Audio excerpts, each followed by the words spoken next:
Okay, I have been missing for a little while, and there's just been a bunch of stuff going on at work. I ended up working 10 days in a row, so whatever. I've been tired. I missed like a week of videos, whatever. So we're just gonna start from here and just do the thing. So I've been doing a lot of time-lapse videos, and I wanted to try something different. So all these things I'm going to show right here are too big to be on my desk. So this is my lovely carpet. And I would like to show my crappy, really, really bad AP art portfolio from high school. So the first one I'm going to start with, and I'm starting with this one for a reason. So my idea for my AP portfolio was like illustrating phobias through people and space.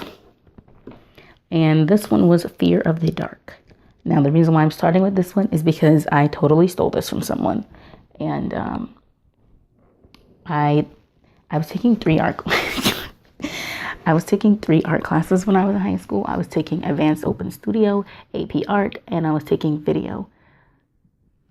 So I was kind of like at the end of my rope at this point. This was one of the last things from my AP Art portfolio.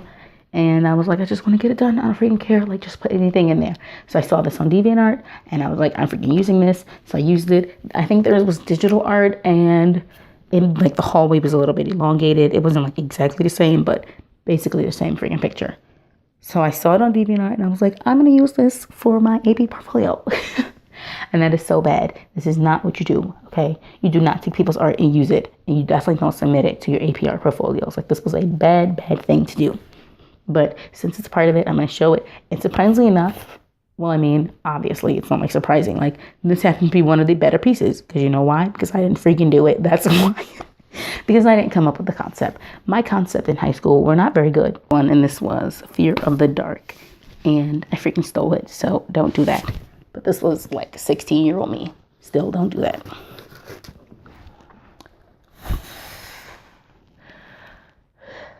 The next one, this was fear of getting old. So the idea was to have this younger lady on top with cracked skin and this older lady on the bottom who's like showing through, kind of like a porcelain doll type of thing, but more like her younger skin is falling off and it's turning into this old lady. Now I have a bunch of problems with this one. The first one is everything's the same tone. There's no true black. There's no true white. It's all just kind of gray. The next problem I have with this is I think I put too many cracks. Like, there's so many cracks in the skin. You can't really tell what's going on anymore. You can't really tell where, the old meets the new, it's just muddy is the problem. But yeah, so this was my fear of getting old, or my attempt at fear of getting old. And, like I was saying, when you're in high school, you do a bunch of what the teacher tells you. I wasn't doing a lot of work outside of that was my own. So I didn't have like the greatest, I had concepts, because my concept was, even though this is like has been done a million times, but my concepts were okay, but the execution was very, very poor. My execution on that was not very good. Now the next one was fear of photos, or fear of being photographed, which I believe is called photobophobia. Kind of remember some of the names from doing all this. So this one, I actually like the technique I did, because this is all the white and brown is one thing, and then it's pasted onto this, I forget what this is called, onto this black board. It's pasted onto it. So I do like this one. I like the concept of it. I think my concept was pretty good of, making her be made out of these Polaroids. And then she's also covering her face because she doesn't want to be photographed. So I thought that was pretty good. I thought it was a good concept. Once again, execution is not there all the way. It's all just kind of scratchy and same toned. Once again, there's not a lot of skin breaks to show, the light versus the dark. It's all just kind of one color. That's what I think. But I ended up redoing this one 2 years out of high school. So in 2012, I did this one. And it's better. She has less hair, so there's less. I felt like there was less to distract from what she was doing, which is covering her face. But the problem was the black and this black on her arm for the shadow is a completely different color than this black in her hair. And the black in her hair is the only place where that black shows up. So I feel like if I was going to do that, it should have showed up somewhere else. You know, that should have been another place where this black showed up. Because now it just looks like two separate things, you know.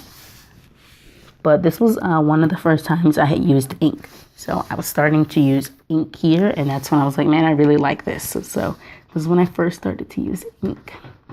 Once again, I do think it's very scratchy, but I think it's not as scratchy as this one. So here they are, side by side, 2010, 2012, redoing it. And it's the same technique again. It's just pasted onto a bigger board. It's just bigger. I made her a little bigger. I felt like if she was bigger, it might be a little bit easier to see what was going on.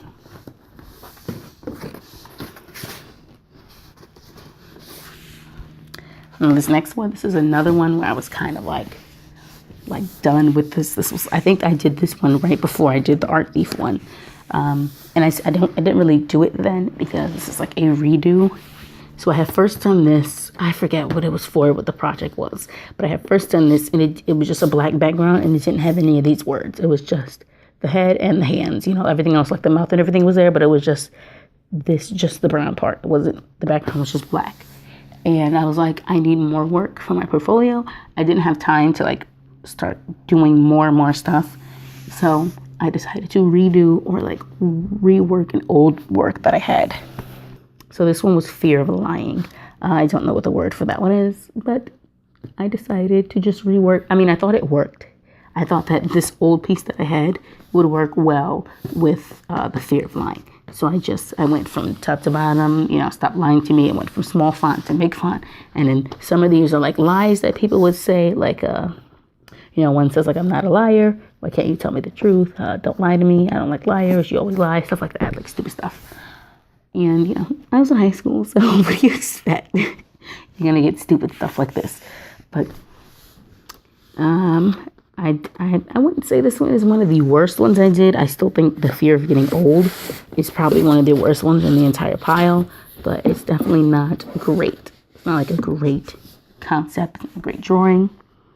I do like the mouths and the mouths and the mouths. I think that was like a good way to portray like a liar, you know, because they like backtrack over themselves. You know, they're always saying too much, you know, giving too much of a story. So I feel like that was a good way to portray a liar. But this doesn't really look like a proper mouth to me, the top of it at least. There's not enough shadow, light and shadow within the hands, so it just kind of gets all muddied. You can't really tell where the hands end and where the face begins. The nose is also kind of like not shadowed enough, and it's very much this, what is that? Who knows? But it's like the same tone as the face, and I just didn't think it was enough variation in this one. So the next one is Fear of Heights.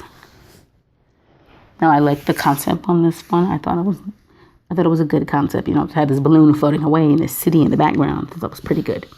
But I don't think she has enough fear in her face. She looks just kind of like, la-di-da, whatever, I'm floating away. You know, I feel like if she's scared of heights, she should be scared. I also think the hair is like very, very scratchy and badly done. But I do like the concept on this one. So the bad thing is, I actually tried this one again 2 years later. And it turned out even worse. Yeah, it turned out way worse. She's very, very red. And I feel like instead of looking afraid, she looks more angry now. And the red kind of adds to that. So she looks like a big red angry balloon floating away in the sky. And the background is very poorly done. And also, if this is the street is like humongous, number one. Like it's very wide. Number two, if these are the gigantic cars, then these people are entirely too small. There's a lot of stuff that doesn't make sense. Like the direction that these lines are going on this building, they don't make sense. So there's a lot going on here that I don't like. But side by side, I think if I had to choose one, I would choose the gray one that I like for better. I think the gray one's better, even though it's older. I think this one failed tremendously.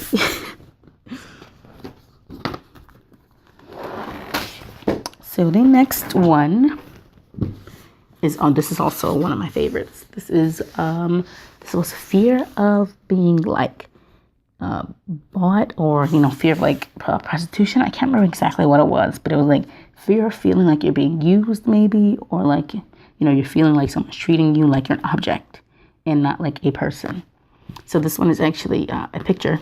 This is photography. And I took 2 photography classes in high school. I took film photography, where we developed our own film in a darkroom and everything. And then I took digital photography. So this is one of the digital ones, and I thought this one was pretty good. I think I did a good job with this one. The only thing I don't like is I would probably either shift it a little bit further up or a little bit further down. I feel like this is a lot of just space that has nothing in it. So maybe if this was lower, you'd see more of the shirt and the hand, or if it was higher, you'd see more of this like underwear line. But yeah, I actually modeled for this one because I didn't have anyone to model for it for me. So I photographed and modeled for this one myself. And the very last one, or the last one I could find, because there was much more in the portfolio, but I think I left one of my portfolios at my sister's house, and my artwork is in there, so I'll have to get that. But this last one is Fear of Clowns, and I used myself for a model, and I don't think it looks like me, but I think it looks like the photo I took of myself. But this one is riddled with issues. So we're just gonna list them all. This skin tone is completely wrong. It's all yellow. This skin tone doesn't match this skin tone. This skin tone doesn't match that skin tone. These glasses are like very shakily done. There's like lines all over them. These wrinkles there's also lines on top of those, like the color blended on top of the other one, because I clearly didn't know what I was doing. This is these hands are like super sad. These highlights in the hair are a completely different color than what they should be. They're almost gray. This eyebrows on top of the hair, that doesn't really make sense. These lines don't really make sense with his bag eyes, I guess, or whatever. He's super flat. These hands don't match that face. This hair is ridiculous. The shirt is super flat. This hair is super flat. Just like there's so much wrong with this. And this was one of my favorite images that I did. Like, I really liked the way this one looked. This is when I started, like, really feeling like I was finding what I'd like to do, which is, like, these, like, creepy images. I did that for a while. I did a lot of creepy images for a while. And I thought that was, like, what I wanted to do. But I actually redid this one 2 years later. And I think this is one of the more successful redone versions. I think this one looks a lot better. The shadows make much more sense now. They're coming more from like, more like on this side, but underneath. It's like the light source was here, but almost like she had a flashlight, but she was holding it a little bit off to the side. So it was like pushing it upwards like that. These hands are 20 times better. His face is way better. His teeth are more menacing this time. His hair is better. His eyebrows are behind his hair like they should be. Her face is better, her shadows are better, her hair is better. I think the style this is done in is better. This was done in gouache, and this one was done in acrylic. I feel like it's just loads better. This is one of the more successful ones that I redid. So I was very happy with the redone version of this. I also think she looks much more scared in this one. She's also looking in the opposite direction, so sometimes I like to go like this and pretend like they're looking at each other, and she's like, "Do you see that clown?" She's like, "Yeah, girl, I see that clown." Basil. So that is all for now. Yeah, so I just wanted to show a little bit of my older artwork, and to see how much my style has changed since then. Even for a little while, even tried to do these like messy paintings that everyone was doing. Yeah, that didn't work out. But I think it's good to look back at older stuff, and to look back at where you came from, where your art used to be, and where it is now, how much you progressed. So this is high school work, and then 2 years after high school. And my AP portfolio was extremely sad. And when I did it, me and my teacher were like, I got like the grade is either a 1 through 4. And I got a 2.5. And me and my teacher were like, how is that possible? How did I get a 2.5? We were so mad. And then I look back on it later, and I'm like, I'm freaking lucky I got a 2.5 and not a 0. Because that was bad. But it's all